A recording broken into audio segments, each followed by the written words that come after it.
Glória a Deus, querido. Nós somos a palavra da fé, irmão. Isso não pode sair do nosso coração. Nós podemos pregar sobre tudo que a Bíblia diz que nós temos direito, mas nós não podemos perder essas primícias daquilo que nós cremos. Amém, queridos?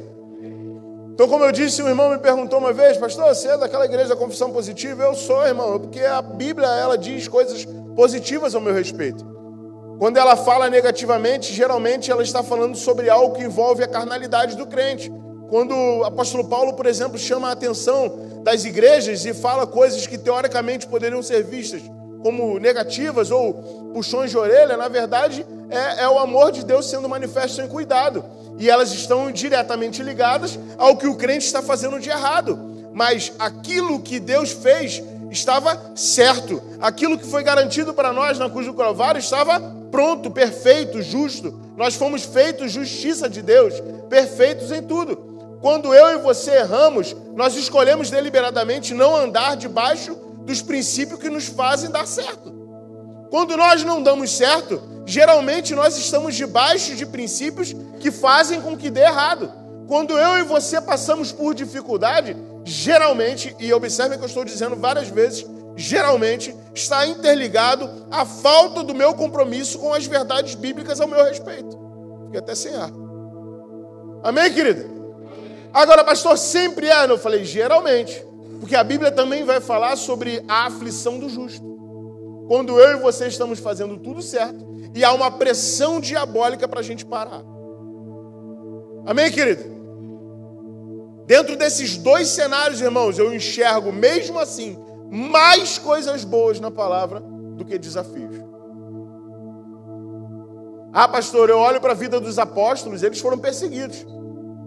Amém.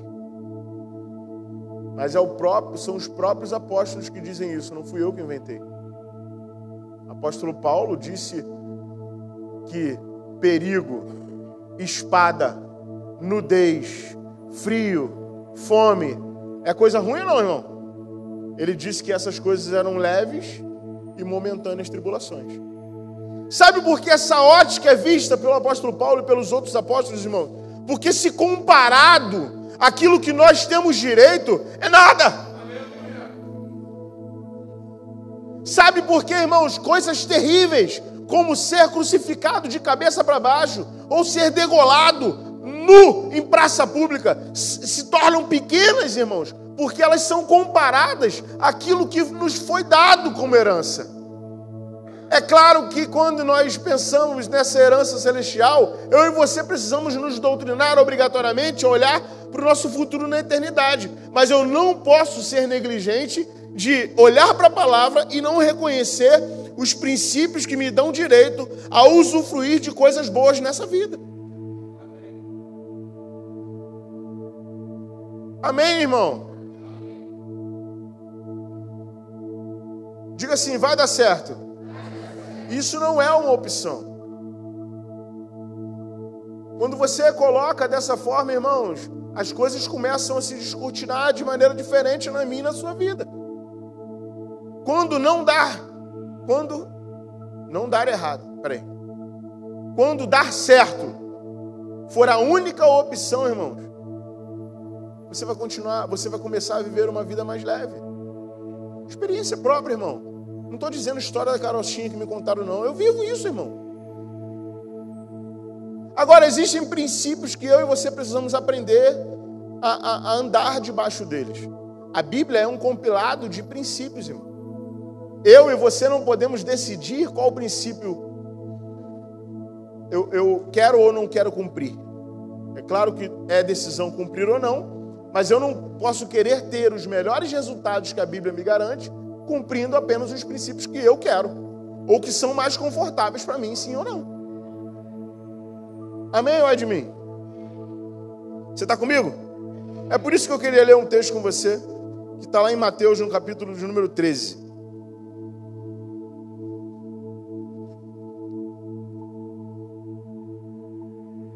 Você está aqui?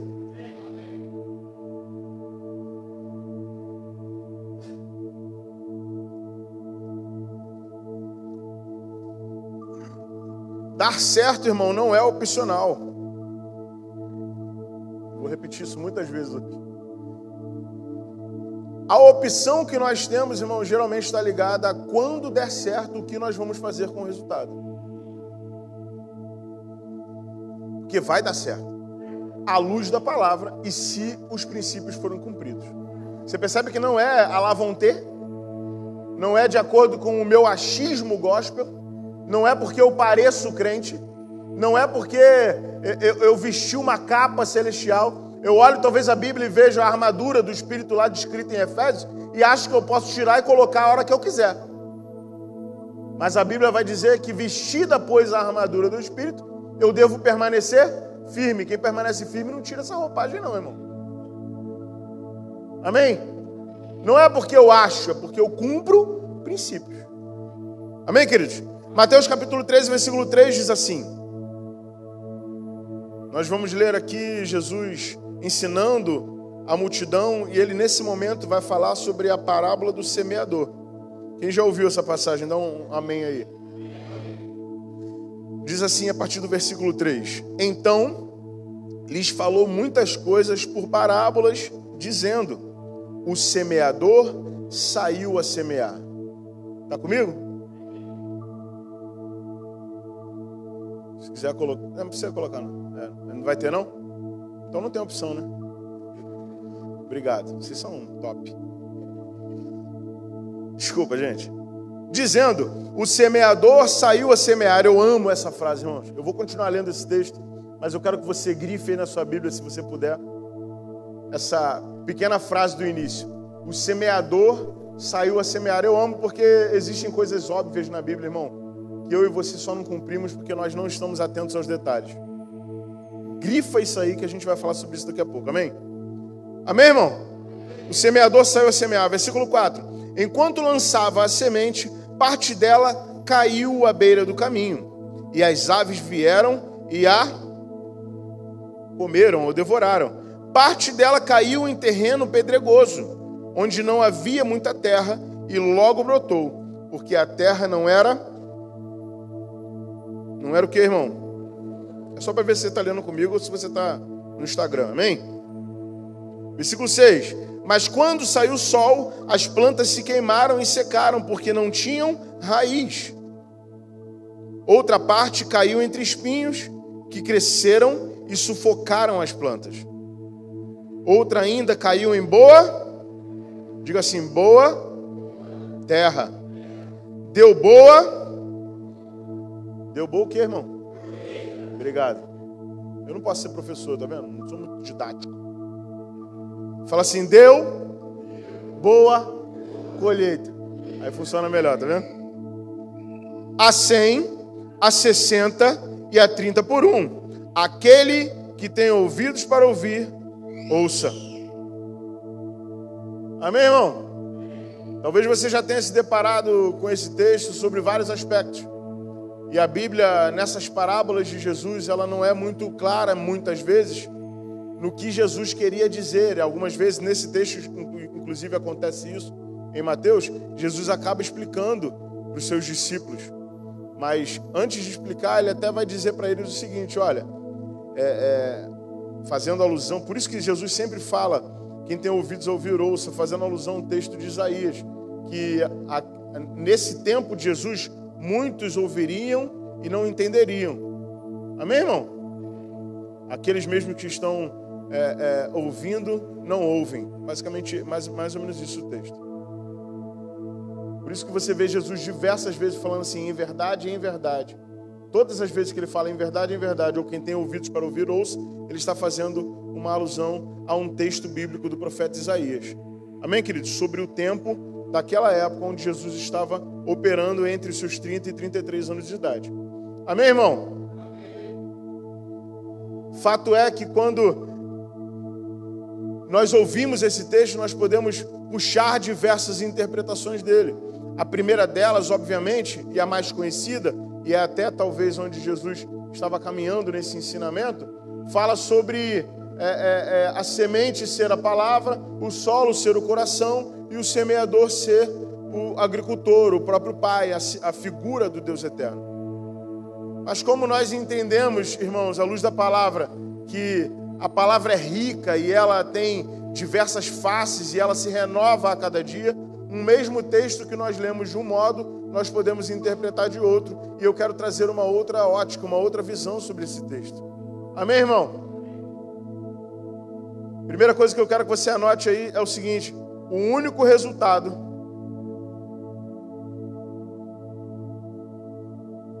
que o fazendeiro deseja colher é a 100 por 1.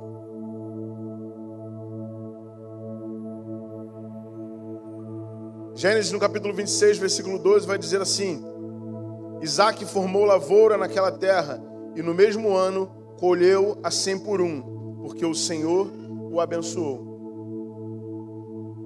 À luz da palavra havia-se um entendimento naqueles que trabalhavam com lavoura, com plantação, com colheita, com trigo.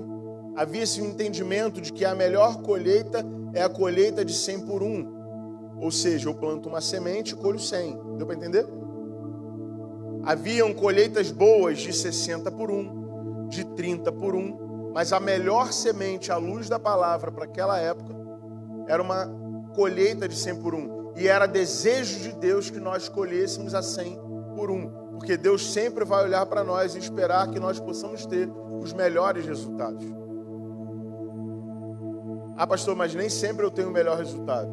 Às vezes eu tenho um resultado mediano, às vezes eu não estou satisfeito. E amém por isso, irmão. Porque você deve olhar para a sua vida como Deus olha para a sua vida.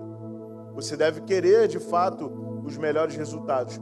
Mas os resultados intermediários, ou os resultados que você não queria tanto que fosse daquela maneira, não podem ser desprezados, para que você não entre num lugar de insatisfação, não gere em você frustração e você não venha a paralisar. Mas eu e você podemos e devemos desejar os melhores resultados. Você entende isso, irmão? Contentamento é olhar para todos os resultados e dizer: está tudo bem. Agora, contentamento não invalida a possibilidade, na verdade, a predisposição que eu e você devemos ter em desejar o melhor. A Bíblia fala que se nós obedecêssemos a palavra, nós poderíamos comer e beber do melhor dessa terra. É desejo de Deus que você coma do melhor, sim ou não?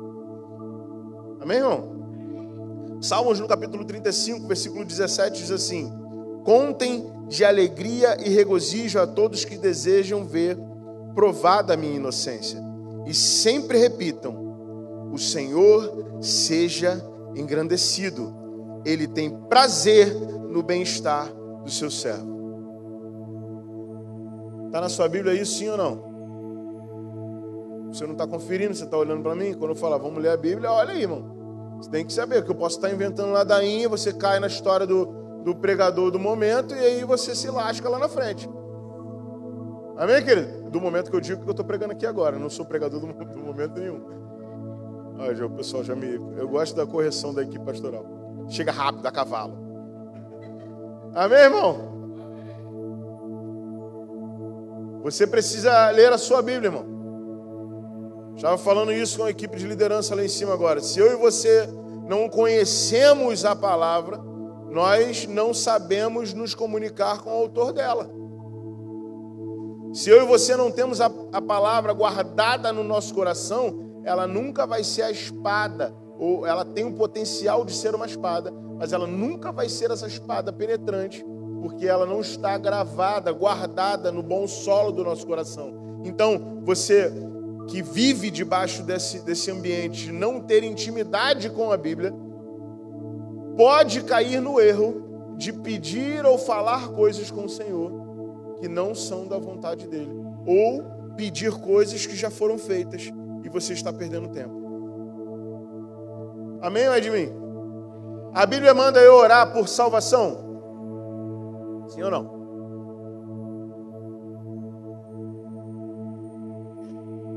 Vou dar um cenário para você entender o que eu estou querendo dizer. Fui salvo. Reconheci Jesus como sendo o Senhor e Salvador da minha vida. Levantei a minha mão. Amém? A partir desse dia, quantas vezes eu preciso orar de novo pedindo salvação à luz da palavra? Alô? Amém ou é de mim? A Bíblia fala que eu devo orar pedindo para que Deus aumente a minha fé. O povo aqui é bíblico, tá vendo?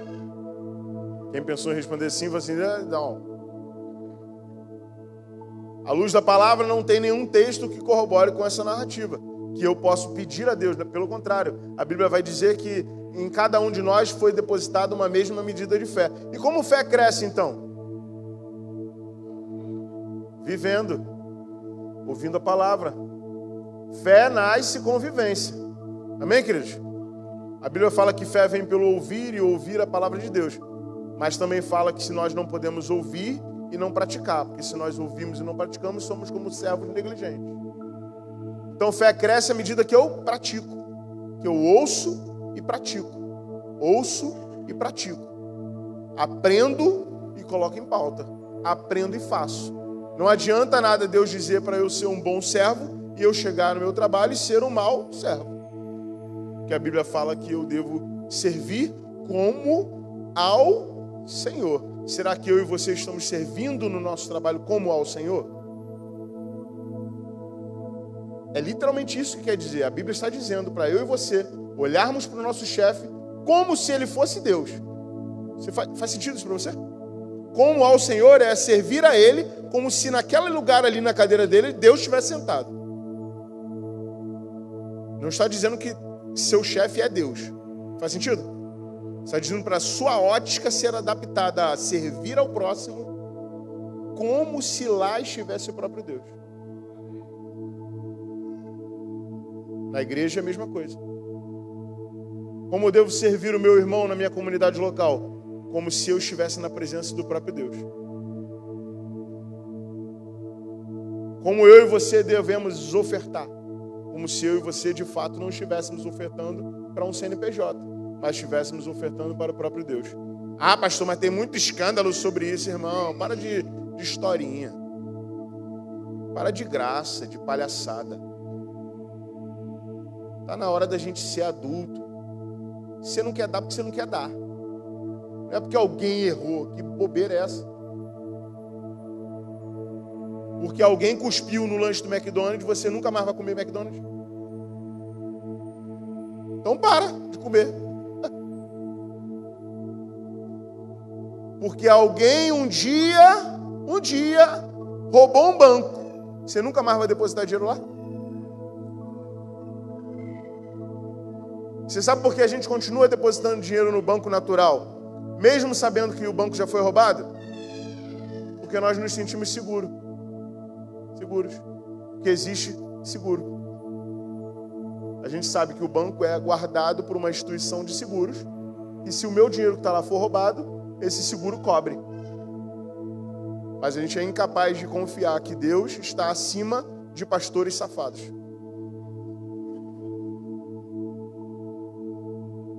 Nós somos incapazes de confiar que Deus pode fazer algo na minha e na sua vida no quesito financeiro, mesmo já tendo escândalos relacionados a finanças. Porque nós não confiamos em Deus tanto quanto nós estamos dizendo que confiamos. Nós confiamos no homem. E porque não confiamos no homem, não fazemos o que tem que ser feito. Amém ou é de mim? Você não confia, talvez você esteja trabalhando num lugar e você não concorde 100% com a filosofia da sua empresa. Só que se você parar de trabalhar, você não come. Deus não te chamou para concordar com tudo, irmão. Deus te chamou para ser obediente. E Ele sabe que você não concordaria com tudo. No texto de Coríntios, quando Paulo está advertindo a igreja sobre um ambiente de divisão, de facção, ele diz, olha, eu sei que entre vocês existem opiniões discordantes. E até certo ponto eu até creio que deva ser assim. Porque é necessário que vocês discordem para que um de vocês seja aprovado. Olha que poderoso esse texto bíblico. Eu costumo dizer, eu falei para o pastor Lucas, semana passada, nós estávamos conversando, eu falei para ele, você me irrita toda semana, cara. Porque nós temos opiniões discordantes em algumas coisas. Mas ele é o pastor de campos dessa igreja. Eu sou um pastor associado. Hierarquicamente, eu estou debaixo da direção que Deus dá através da vida dele para a minha vida. Então, eu posso ter uma opinião discordante até que ele tome uma decisão. Falei isso para ele. Falei, pastor, eu discordo de algumas coisas me irritam. Mas quando o senhor toma uma decisão, a sua decisão passa a ser a minha opinião. E porque eu cumpro esse princípio, eu colho o quê? Fidelidade. Pessoas se associam a mim e são fiéis àquilo que eu carrego, porque eu também sou fiel àquilo que elas carregam, e a gente vai um afiando o outro e crescendo junto, e o evangelho vai avançando.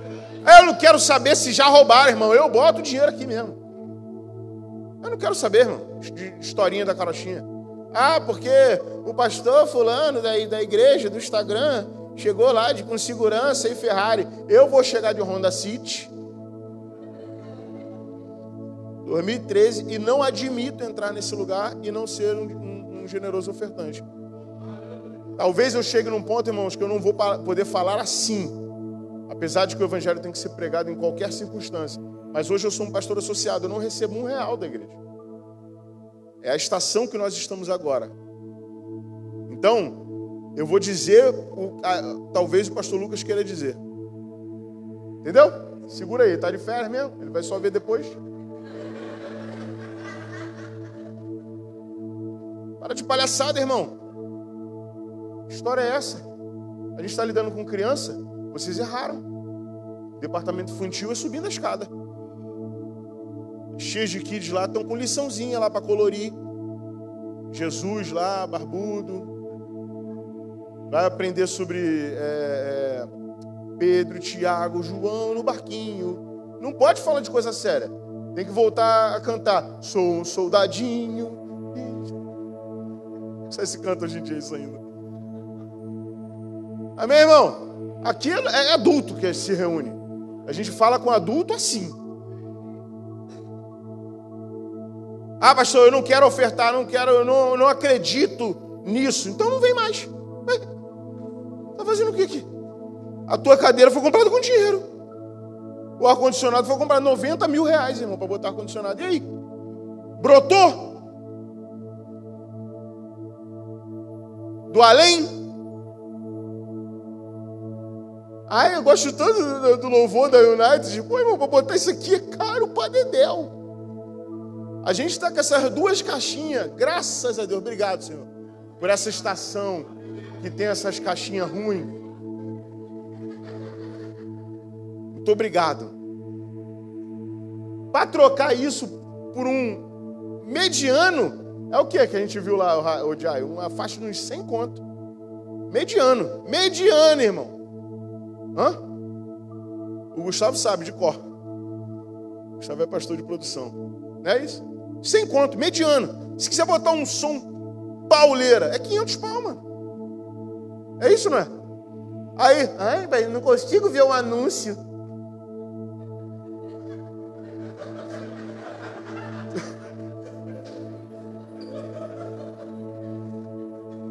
De novo, não consegui fazer o negócio aqui. Eu não consigo ver um anúncio, fica tão clarinho. Aí, pessoal de criação tem que melhorar. O pessoal ainda chama, né? Chama a atenção da gente. Você sabe quanto é que custa para botar um telão de LED aqui, irmão?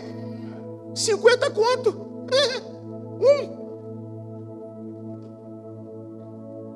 Aí o pastor Barreto se esforçou, botou essa lâmpada aqui. Genial. É o pastor Lucas, o pastor Barreto. Ih, tem as águas pingando aqui, irmão, hoje. Aqui, ó. Devem ter lavado o banheiro ou dado descarga. Ah, não, mas eu não vou botar dinheiro não, pastor. Vai consertar.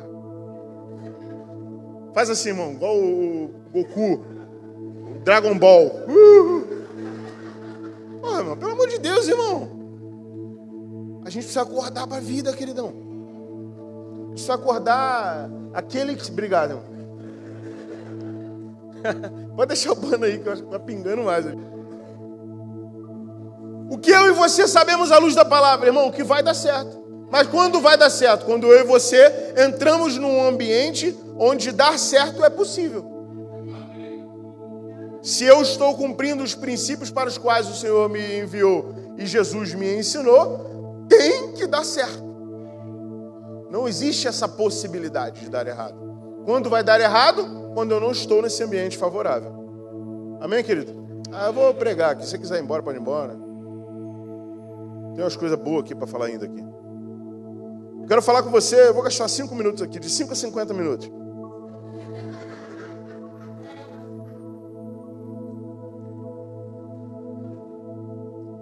Vou para fazer o dízimo de oferta, é 5 minutinhos, tá? Vai, o Lisboa que não gosta. Quero falar com vocês aqui sobre os princípios da colheita e da generosidade. Primeiro ponto, menos 2 ali, ó. Primeiro ponto. Vou falar. Primeiro ponto, ele encontra-se no versículo 3. E eu escrevi aqui para você o seguinte, ó. Conheça a sua identidade em Deus. Primeiro princípio da colheita e da generosidade. Conheça sua identidade em Deus. Versículo 3 diz assim: o semeador saiu a semear.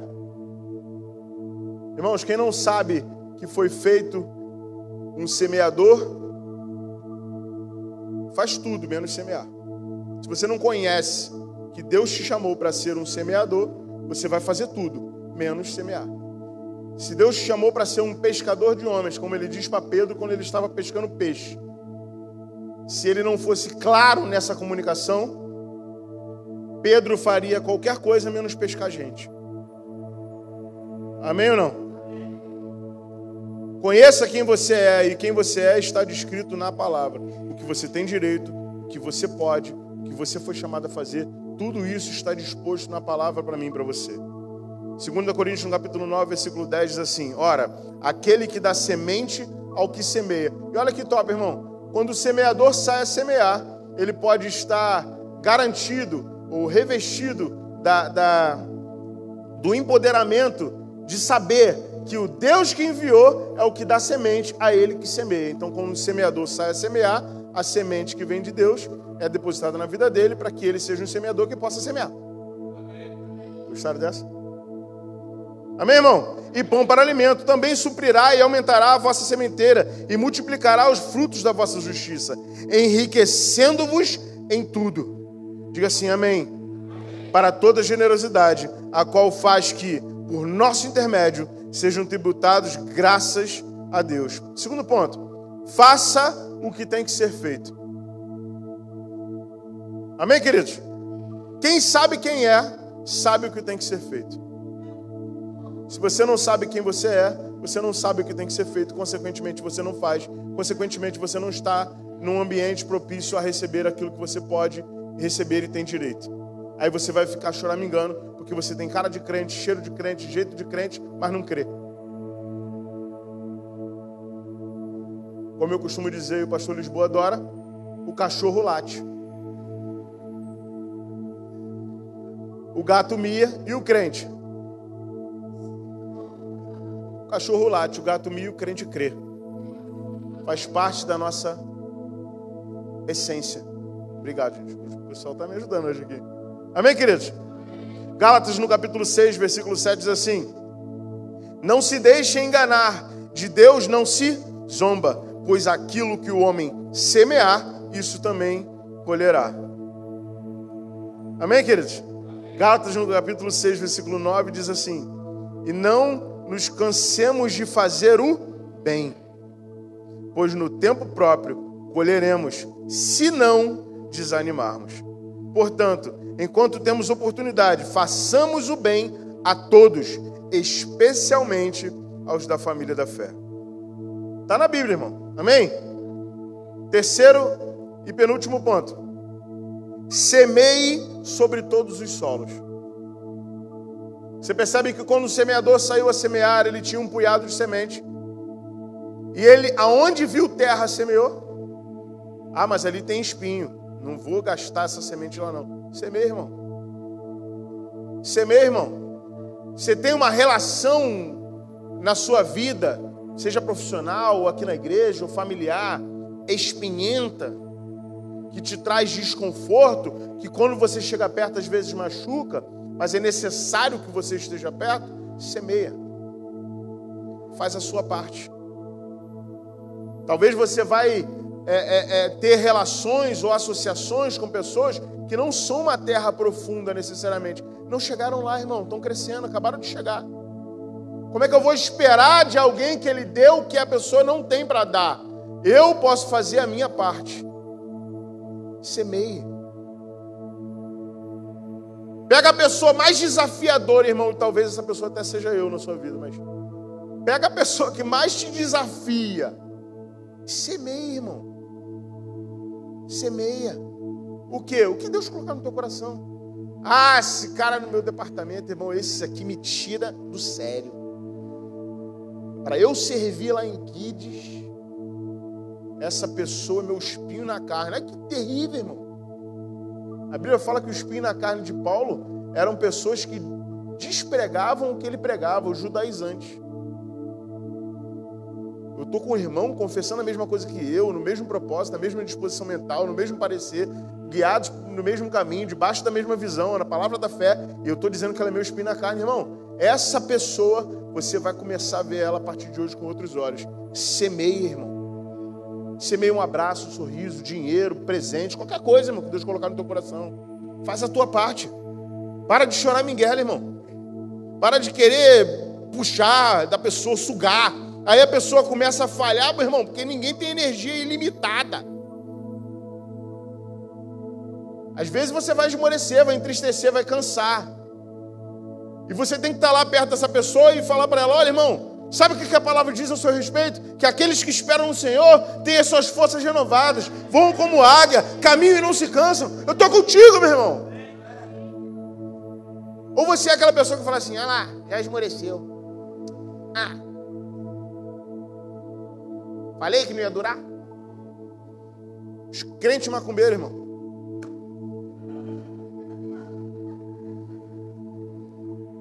Fica espraguejando a vida do outro, querido. Crente feiticeiro. Você sabe o que é feitiçaria, irmão? À luz da palavra? Manipulação. Você achou que era um caldeirão?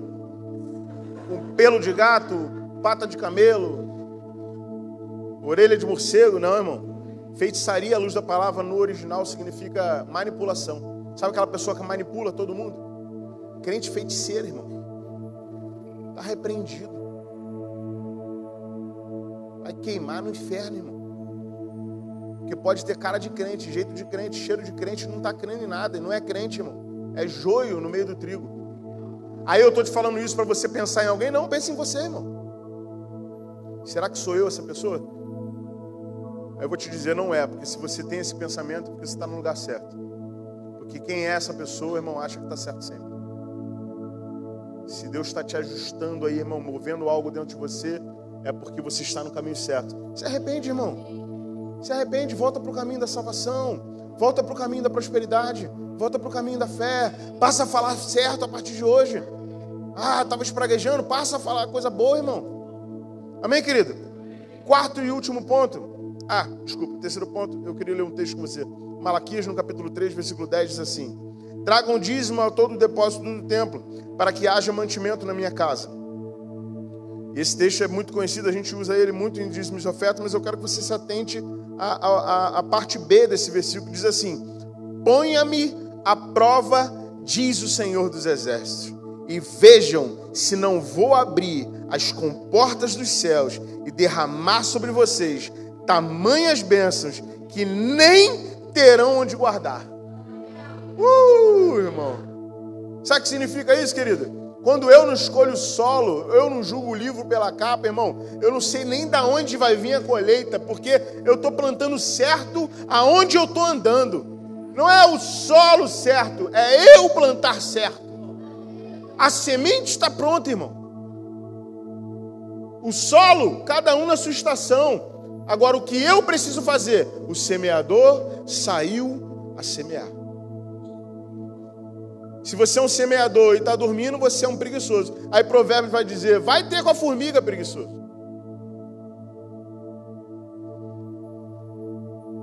Se você diz que crê e não faz, você não está crendo em nada, irmão. Porque quem crê, faz. Vou dar o mínimo aqui, mínimo. Vou servir um domingo. Vou arrochar aqui. Passei 11 minutos, você me perdoa? Ele está acabando aqui agora. O Ministério de Louvor pode voltar já. Para acalmar o pessoal, achar que eu não vou demorar mais meia hora, né? Porque devo demorar. Mentira, tô brincando. Brincadeira, não vou demorar não. Pessoal de Louvor. Amém, irmão? Onde que eu estava?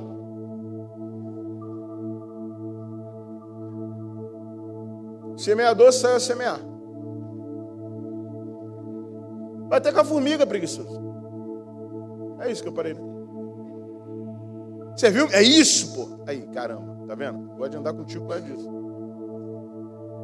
Serviu o mínimo. Eu vou escolher aqui, vou botar uma escala aqui que não vai atrapalhar nada na minha vida. Esse dia eu tenho que almoçar com mamãe.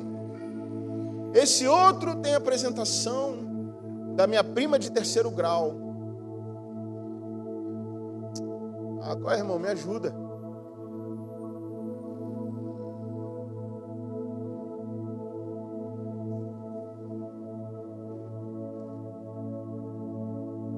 Como diz o sargento Rocha, me ajuda a te ajudar, irmão.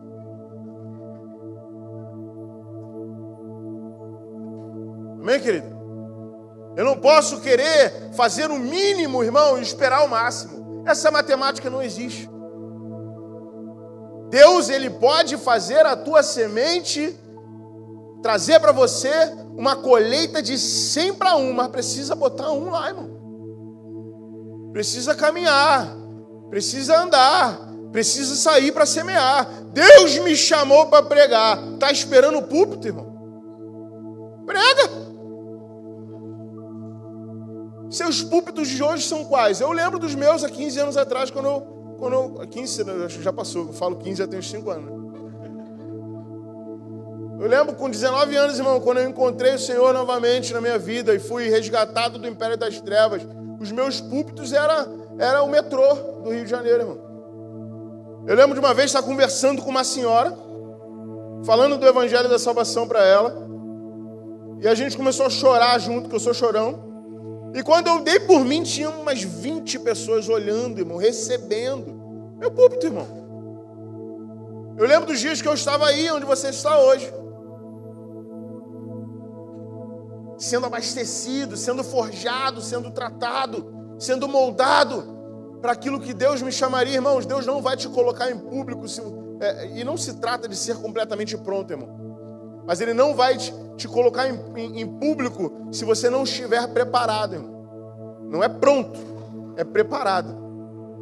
Porque o caldo engrossa, queridão. Deus me chamou. Não lê um livro, irmão. Não lê a Bíblia. Não renova a mente. Não faz devocional. Não respeita a esposa. Não ensina nada para os filhos. Como é que você vai ensinar alguma coisa para alguém se teu filho não aprende nada contigo, irmão?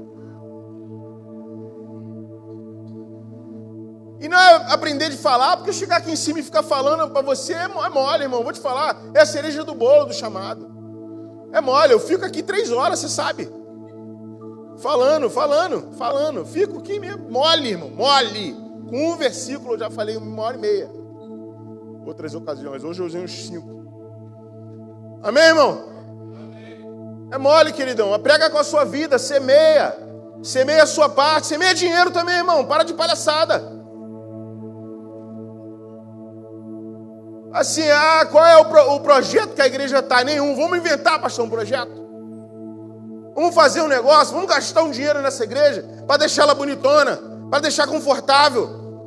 Quero trazer minha mãe aqui mostrar. Minha mãe vai vir, que a maioria das pessoas, tem muita gente em São Paulo que os pais moram em outros estados, né? Aí visita, papai, deixa eu mostrar o Kids para você. Tá vendo essa porta aqui? Eu comprei.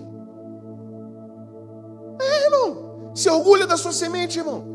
Não é para você ficar arrotando na cara de ninguém, não. Mas leva sua mãe, seu pai lá, seu parente, seu ente querido. Fala assim, aí, irmã, aí, tá vendo esse aquário aqui?